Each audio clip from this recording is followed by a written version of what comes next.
Back in 1999, when I first got here, we started looking at gesture interaction. I was very big on doing sign language recognition, but we had this aware home we were making, and the idea was there's all this automation, all this technology, all this entertainment stuff, all these home automation systems around us, and how do you control it? And the idea was to have a wearable computer that allowed you to control everything around you. It was a personal system that allowed you to be the master of all you surveyed, so to speak. And we thought a gesture system would be great for that.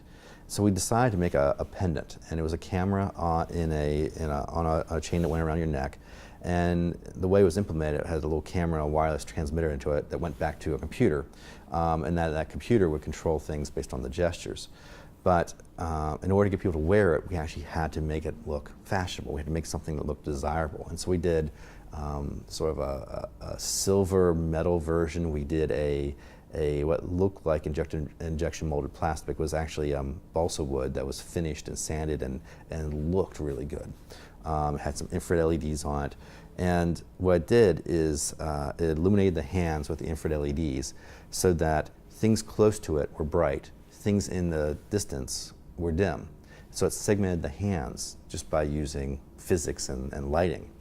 And then, if you turned to your stereo and you did this, the system would figure out that you were aimed towards the stereo just from the physical orientation, and then it would look at that to see if you want to raise or lower the volume. And so you could do that to the TV, to anything around you. And basically all it was doing is sending the raise volume and lower volume commands to everything, but the direction you're aiming showed what should receive it. And so the idea that I can actually use gestures to control everything around me really started taking off. We're seeing things like nowadays Leap and Connect and all these devices that you could use controlled lighting to actually wash the hands and do this sort of control. So the gesture pendant was really early on and sort of foreshadowed a lot of the technology we're seeing coming out now on consumer product. The remote control was supposed to make our lives easier, but it can be a technology tar pit for people with failing eyesight or arthritic hands. For them, the gesture pendant. What we want to do is make a system that can help people control the devices through simple gesture. An infrared system linked to household devices recognizes pre-programmed gestures and responds. One of the great things about the interdisciplinary nature of GVU is that you make connections you normally wouldn't. I was sitting next to the chair of industrial design here at Georgia Tech, and he said, hey, if you're doing wearable computing stuff, you really should talk to this guy, Clint Ziegler. And so I said, okay, let me talk to this guy. And it turns out that he was really into the design of these things, had his own fashion line, and really had the skills I didn't to help make these devices. And so we started getting together and taking design students and computing students and putting them into the same class and making teams of people trying to make ubiquitous and wearable computing technologies that really pushed it the whole way through. Like, it had both what was possible in the technology sense, but also had what was possible from a design sense. One of the things that I learned is that it doesn't matter what the functionality is if people will not put on the device. Right? If people won't even try it, you've lost out of the gate. So the device must really encourage people to use it, and people must have to want it. And a lot of wearable computing is about fashion. And once I got that through my head, and once I started realizing what design and fashion meant and what students in design and fashion cared about, it really changed my perspective. It allowed me to really reach students and talk to people I normally wouldn't. And so Clint and I got together and started making something called the E-Textile Swatch Book. And the Swatch Book really was an attempt to take this electronics, this electronic textiles, and make an artifact that both the computing students and the fashion students could talk about and could interact with. And so we started making all these new technologies to try to replace the graphical user interface toolkits on the screen, but render it in fabric. And we're trying to put it into this book of swatches, which is what fashion designers use when they're looking at new colors and new patterns. And it's a format that fashion students are used to.